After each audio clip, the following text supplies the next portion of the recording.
15 साल पहले 2008 में मार्क ज़करबर्ग जो मेटा के ओनर है, उन्होंने ट्विटर को खरीदने के लिए $500 मिलियन की ऑफर की थी। ट्विटर को खरीदने की ऑफर उन्होंने एक बार नहीं 2 बार की थी। लेकिन जब मार्क ज़करबर्ग ट्विटर को खरीद नहीं पाए, उन्होंने अपने आप को बोला होगा हम भी बना लेंगे। Jokes apart, bunch of tweets को 15 दिन पहले एक थ्रेड माना जाता था, लेकिन आज थ्रेड्स को ट्विटर किलर माना जाता है। मेटा कंपनी ने एक text based conversation app launch किया है जिसका नाम है थ्रेड्स। वीडियो को एंड तक देखिए, हम ये एनालाइज करने का ट्राई करेंगे कि क्या है थ्रेड्स, क्यों है थ्रेड्स और क्या होगा थ्रेड्स का, जिसके लेसन्स आप अपने बिजनेस या फिर प्रोफेशनल लाइफ में बहुत इजीली इंप्लीमेंट कर सकते हैं। एंटरप्रेन्योरशिप की लहर सब जगह चल रही है। लग रहा है मार्क ज़करबर्ग भी इस लहर में और ज्यादा ऊपर तक राइड करना चाहते हैं। आप लोगों का प्यार इतना मिल रहा है कि आपके लिए एंटरप्रेन्योरशिप, बिजनेस, फाइनेंस स्ट्रेटेजी की केस स्टडीज बनाने के लिए टाइम कम पड़ जाता है। ये प्यार बरकरार रखिएगा, इससे हमें बहुत ही उत्साह मिलता है। चैनल को सब्सक्राइब कीजिएगा, वीडियो को लाइक और शेयर कीजिएगा। Elon Musk took Twitter over in October 2022, लेकिन उसके बाद for some reason or the other Twitter news में रहा ही है। प्यू रिसर्च सेंटर का एक सर्वे ये बताता है कि ट्विटर का यूज कम हो गया है even amongst its most active users. Twitter के मोस्ट एक्टिव यूजर्स के ट्वीट्स ऑन एन एवरेज 25% तक डिक्लाइन हो गए थे right in November 2022। Advertisement revenue, जो ट्विटर का सबसे इंपॉर्टेंट रेवेन्यू सोर्स है, वो भी ट्विंडल कर रहा है क्योंकि बहुत सारे एडवर्टाइजर्स प्लेटफॉर्म से दूर हो रहे हैं on account of inappropriate content. एक सर्वे ये बताता है कि ट्विटर के टॉप 30 एडवर्टाइजर्स ने अपना एडवर्टाइजमेंट स्पेंड 42% तक कम कर दिया है ऑन द प्लेटफॉर्म। इतना जैसे कम था, वैसे ट्विटर ने कुछ ही दिनों पहले ऐसा अनाउंस किया था कि there will be a limit on the number of posts which users can see daily on the Twitter platform. Unverified users के लिए ये नंबर कुछ हजार था और ब्लू टिक यूजर्स के लिए ये नंबर 10,000 था। Twitter on advertiser side as well as on consumer side बहुत सारे प्रॉब्लम्स फेस कर रहा है, स्टेबलाइज शायद नहीं कर पा रहा है। हर M&A में ऐसा कुछ ना कुछ होता है कि वो एंटिटी को स्टेबलाइज करने के लिए कुछ टाइम लगता है। लेकिन आपको कैसा लगेगा अगर वो स्टेबलाइजेशन पीरियड में ही आपका कॉम्पिटिटर फटाफट से एक नई गाड़ी लेके आपकी ओवरटेक कर ले? कुछ ऐसा ही ट्विटर के साथ हुआ है। ट्विटर अभी तक स्टेबल नहीं हुआ है इन इट्स न्यू फॉर्म। उसके बीच में मार्क ज़करबर्ग के मेटा ने एक नया सिमिलर एप्लीकेशन थ्रेड्स लॉन्च कर दिया है। सबसे पहले ये समझते हैं कि ये थ्रेड्स है क्या। थ्रेड्स एक टेक्स्ट बेस्ड कन्वर्सेशन प्लेटफॉर्म है। क्या थ्रेड्स ट्विटर का सबसे पहला राइवल है? बिल्कुल भी नहीं। ट्विटर के बहुत सारे राइवल्स बहुत सारे टाइम से मार्केट में एग्जिस्टेंट है। जब एलॉन मस्क ने ट्विटर को टेक ओवर किया और ट्विटर के यूजर्स गिरने लगे, तब एक मैस्टोडोन नाम का प्लेटफॉर्म बहुत ही प्रचलित हुआ था, लेकिन धीरे धीरे उसके यूजर्स भी बहुत कम होने लगे। मीनवाइल ट्विटर का इंडियन काउंटर पार्ट, मतलब इंडियन कॉम्पिटिटर कू का भी बहुत सुनने में आ रहा था, लेकिन अगर हम लास्ट ईयर की बात करें तो उसके डेली यूजर्स रफली हाफ हो गए हैं, कुछ 40 लाख के आसपास रह गए। स्पाउटेबल नाम का एक नया प्लेटफॉर्म भी प्रचलन में आ चुका है, लेकिन उसकी भी एक्सेप्टेबिलिटी बहुत नहीं है। ट्विटर के पुराने फाउंडर जैक डोर्सी का ब्लू स्काई, दूसरा एक ऐप post.news, हाइव वगैरह बहुत सारे प्लेटफॉर्म्स ट्विटर का मार्केट शेयर लेने का ट्राई कर रहे हैं, लेकिन ये सारे प्लेटफॉर्म्स ट्विटर को अब तक हरा नहीं पाए हैं। थ्रेड्स पहला नहीं है, तो क्या थ्रेड्स इस सोशल मीडिया रेस में ट्विटर के आगे जा पाएगा? इस क्वेश्चन को आंसर करने से पहले हमें एक कॉन्सेप्ट को समझना पड़ेगा जिसका नाम है नेटवर्क इफेक्ट्स। नेटवर्क इफेक्ट्स क्या होता है? आसान भाषा में एक प्लेटफॉर्म की वैल्यू उतनी ही बढ़ती है जितने यूजर्स उसमें ऐड होते जाते हैं। आप एक एग्जांपल से समझिए। इंस्टाग्राम में आपको टाइम स्पेंड करना तब ही अच्छा लगेगा जब आपके बहुत सारे फ्रेंड्स, रिलेटिव्स, आपके रोल मॉडल्स जैसे कि कुछ सेलिब्रिटीज या फिर बिजनेसमैन इंस्टाग्राम पे हो। अगर इतने सारे यूजर्स इंस्टाग्राम पे नहीं है तो आप शायद इंस्टाग्राम पे टाइम स्पेंड नहीं करेंगे। मतलब एक प्लेटफॉर्म की वैल्यू तब तक बढ़ती रहती है जब तक उस पे यूजर्स बढ़ते रहते हैं। थ्रेड्स इसलिए सक्सेसफुल हो सकता है क्योंकि वो इंस्टाग्राम से बहुत ही टाइटली इंटीग्रेटेड है। थोड़ा सा गेस्टिमेट कीजिए कि इंस्टाग्राम के मंथली एक्टिव यूजर्स कितने होंगे। आप चौंक जाएंगे दोस्तों, उसका आंसर है 250 करोड़। और वर्ल्ड का पॉपुलेशन कितना है? रफली 800 करोड़। मतलब वर्ल्ड के पॉपुलेशन का 1/3 1/4 हिस्सा इंस्टाग्राम पे मंथली एक्टिव होता है। और आपको पता है नेटवर्क इफेक्ट्स का क्या फायदा हुआ मार्क जकरबर्ग को? On the first day of launch of thread करीब करीब 3 करोड़ लोगों ने थ्रेड्स के लिए साइन अप कर लिया। और आप ये जान के हैरान हो जाएंगे दोस्तों कि ये 3 करोड़ यूजर्स को अक्वायर करने के लिए ट्विटर को 4 साल लगे थे। ये ही गेम प्लान है मार्क जकरबर्ग का। आप कुछ भी पोस्ट करते हो इंस्टाग्राम पे, आपको क्या पूछा जाता है? Do you want to post it to Facebook? ये किसका एग्जाम्पल है? Network effects. क्या है थ्रेड्स ये तो हमने समझ लिया, अब समझते हैं क्यों है थ्रेड्स। 2023 के डेटा को अगर माना जाए तो ट्विटर के मंथली यूजर्स रफली 33 करोड़ के आसपास है। हमने इंस्टाग्राम का ये data previous part of conversation में डिस्कस किया था, वो था 250 करोड़। मतलब ट्विटर के यूजर्स इंस्टाग्राम के कंपैरिजन में 15% है। And 87% of this Twitter users are already on Instagram. मतलब बहुत बड़ा ओवरलैप है between the Twitter users and Instagram users. अभी आप ये सोचिए कि लोग ट्विटर यूज किसके लिए करते हैं? 2 जनरल रीजंस है, एक है न्यूज और दूसरा है शिट पोस्टिंग।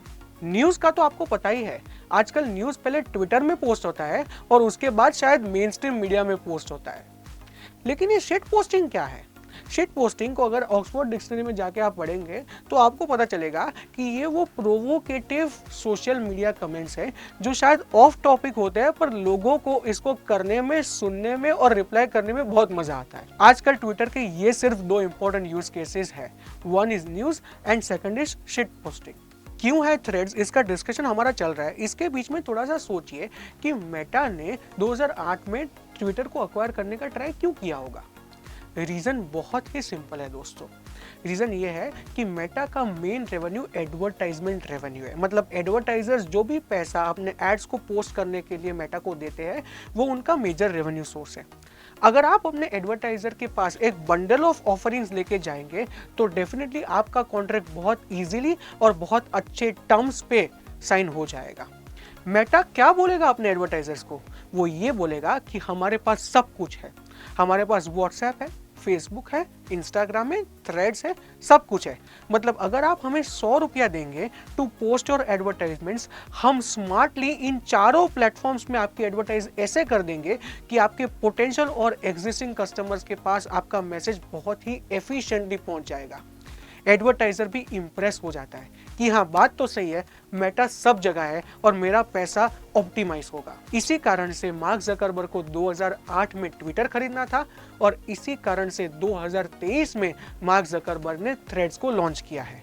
क्या है थ्रेड्स और क्यों है थ्रेड्स ये तो हमने समझ लिया, लेकिन $1 मिलियन क्वेश्चन अभी भी बचा है कि क्या होगा थ्रेड्स का। क्या थ्रेड्स ट्विटर से मार्केट शेयर खा पाएगा या एक छोटा कॉम्पिटिटर बन के रह जाएगा?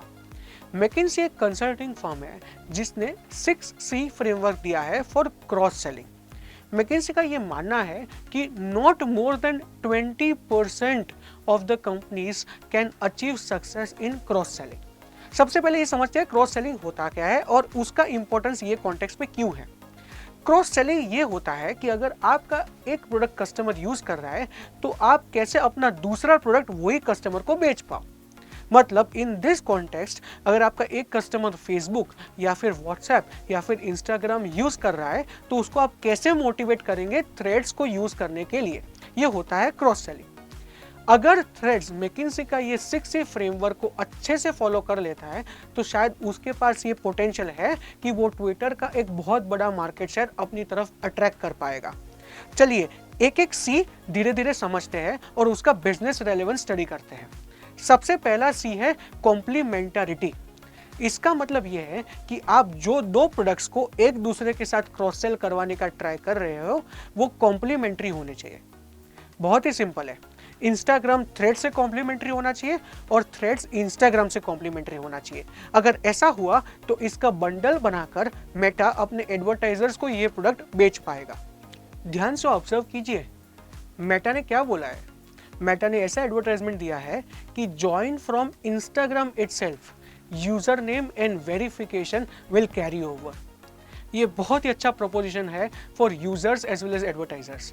यूजर्स इंस्टाग्राम से ही अपना थ्रेड अकाउंट ओपन कर सकते हैं, यूज कर सकते हैं, लिंक कर सकते हैं। एडवर्टाइजर्स के लिए भी एक बंडल सामने आ रहा है ऑफ इंस्टाग्राम एंड थ्रेड्स, जिससे वो अपने एडवर्टाइजमेंट्स को इन दोनों प्लेटफॉर्म्स पे अच्छे से मैक्सिमाइज कर सकते हैं। तो मेटा ने कॉम्प्लीमेंटरिटी प्रिंसिपल का बहुत ही ध्यान रखा हुआ है। दूसरा है कनेक्शन। अगर किसी कंपनी को अपने प्रोडक्ट्स को अच्छे से क्रॉस सेल करना है तो उसका अपने कस्टमर्स के साथ कनेक्शन बहुत ही स्ट्रांग होना चाहिए।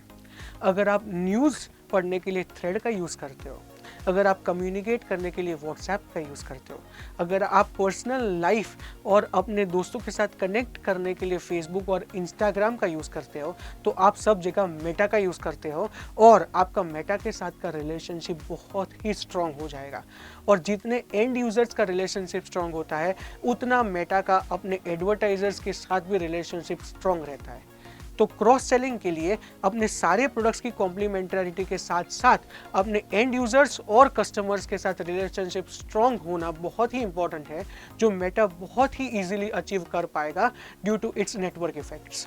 क्रॉस सेलिंग में तीसरा सी जो बहुत इंपॉर्टेंट होता है वो है कैपेसिटी। एक यूजर का माइंड शेयर बहुत ही लिमिटेड होता है। इंस्टाग्राम को अगर अपने यूजर को एडवर्टाइजमेंट्स दिखाने हैं तो वो दो टाइप के एडवर्टाइजमेंट्स चला सकता है। एक अपने इंस्टाग्राम के यूज को ही बढ़ावा देने के लिए या फिर थ्रेड्स को प्रमोट करने के लिए। मेटा ने यहाँ बहुत ही इंटेलिजेंट गेम फिर से खेला हुआ है। मेटा ने अपने एडवर्टाइजमेंट्स को बहुत ही शार्प बनाया है। उन्होंने ऐसे एडवर्टाइजमेंट्स देने शुरू किए हैं कि you can easily share your thread post on Instagram. In case you have blocked someone on Instagram, that person would be automatically blocked on Threads, etc. etc. etc. मतलब एक तीर दो निशान। उसने अपने दोनों प्लेटफॉर्म्स की यूजेबिलिटी और एक्सेप्टेबिलिटी बढ़ाई है through this type of advertisements. Meta ने और एक स्मार्ट मूव किया है। मेटा ने अपने यूजर्स के इंस्टाग्राम प्रोफाइल्स के बाजू में उनका थ्रेड आईडी भी डाल दिया है, जिससे आप जब भी थ्रेड ज्वाइन करोगे आपको एक बैच दिखेगा कि you are dash number user of Threads. मतलब आप इतने अर्ली अडॉप्टर हो, वो आपको दिखाया जाएगा when you start enrolling for threads. चौथा सी होता है कैपेबिलिटी। मेटा के पास एक लिमिटेड सेल्स फोर्स है।